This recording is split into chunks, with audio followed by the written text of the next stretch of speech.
Hello from Bunjalung country today. Hello, Muez and the saltwater people up there, far north Queensland and in the Torres Strait. Derek Tip is my name. Tonoirs is what I'm here to talk about today. And Tonoirs and its relationship to coffee. Because Tonoirs is a reparation idea. It's a collection of coffee growers in Jamaica who are trying to get their brews into the marketplace. A lot of trouble, a lot of regulation, a lot of problem, a lot of colonial hangover in Jamaica where coffee is concerned. Everybody knows that the best tasting coffee in the world comes from Jamaica, from the Blue Mountains, and that you'll see. There's Jamaica. There's a picture from the Blue Mountain area of Jamaica up in the Clarendon is where the best coffee is grown. Now, the problem is that there's much of the crop gets sold straight out of Jamaica into, strangely enough, Japan. And so Tonoirs is a coffee collective that we hang out at a place called Bushlife, run by this woman here, Trish Morant, in Arocabessa, which is in St. Mary in Jamaica, right next door to a famous resort. That's Bushlife there. There's Sid Perry. He's a young musician, roots reggae musician, who's got a record out, who's trying to tour, can't get out of the country at the moment, unfortunately, because they're in a much dire state of lockdown than most places. So Sid is waiting there. So that's Goldeneye right there. So Bushlife is where Tonoirs is right next door to Goldeneye, where Ian Fleming wrote all that propaganda for the British Empire.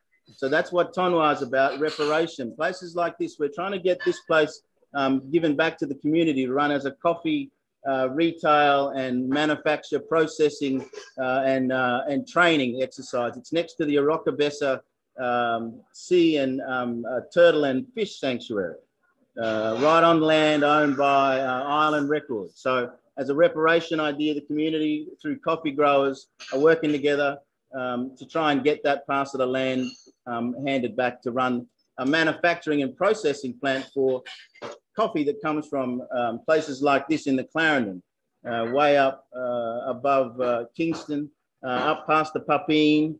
You'll find Stephen is up there. Look, the roads of the Blue Mountains. Everybody's heard of the Blue Mountains. This is where all the best coffee in the world comes from. And unfortunately, 80% of the crop owned by 20% of the people goes to one destination, Japan. The other 80% of the people who produce 20% of the crop, their crop goes unsold. So it's those guys that we're working with. Exotic Blue were one of the first coffees to come out of this little enterprise. The struggle is getting enough growers together to get the requisite number of boxes to get a license to process. That's the key issue in all of this. You get done over on the, if I can use that expression, get done over on the processing. And so we've collected up, you're going to be able to produce 6,000 boxes. And so we're way in excess of that now. There's other organizations. There's a Jamaican Women's Coffee Growers Association are trying a similar approach.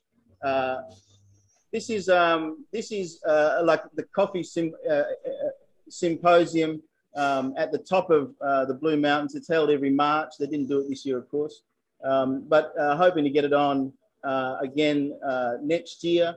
So this is where all the independent coffee growers are trying to come together to form a marketplace. Some of the places that are interestingly picking it up in Kingston in Orange Street, where they made all the great Jamaican reggae and ska music back in the day. This place, Ibo Spice, like a hole in the wall coffee spot. You can see the kind of place it is. Bushlife is what we're talking about. These guys are trying to build retail and manufacturing and production, from the ground up, literally from the ground up, reclaiming buildings that are, that have been abandoned, that kind of thing. And so deep in the north, above Kingston, Stephen Hibbert and about 127 growers have kind of teamed up with Tonoirs to try to get their berries to market. You know, we're trying to get around or get over or get through regulation that's been there since colonial times. And so that's all we're hoping. 5 ton of coffee is all we got to sell a year. 5 ton, that's all. 5 ton, that would keep 130 growers in the business, in their homes, in their not having to work for the conglomerate growers. That's all it would take, 5 tons. That's what we love about coffee. It can unite. One love. I lost that love before.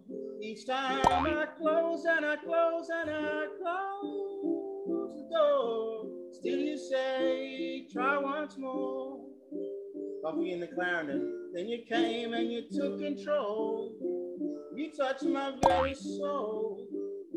You always show me that loving you is where it's at. Tonoirs, 120 growers, 5 ton, that's all it'll take. You make me so very happy. I'm so glad you came into my life. Tonoirs, reparation, coffee. Tonoirs, reparation, coffee. Tonoirs, reparation, coffee. You make me so very happy. I'm so glad you came into my life.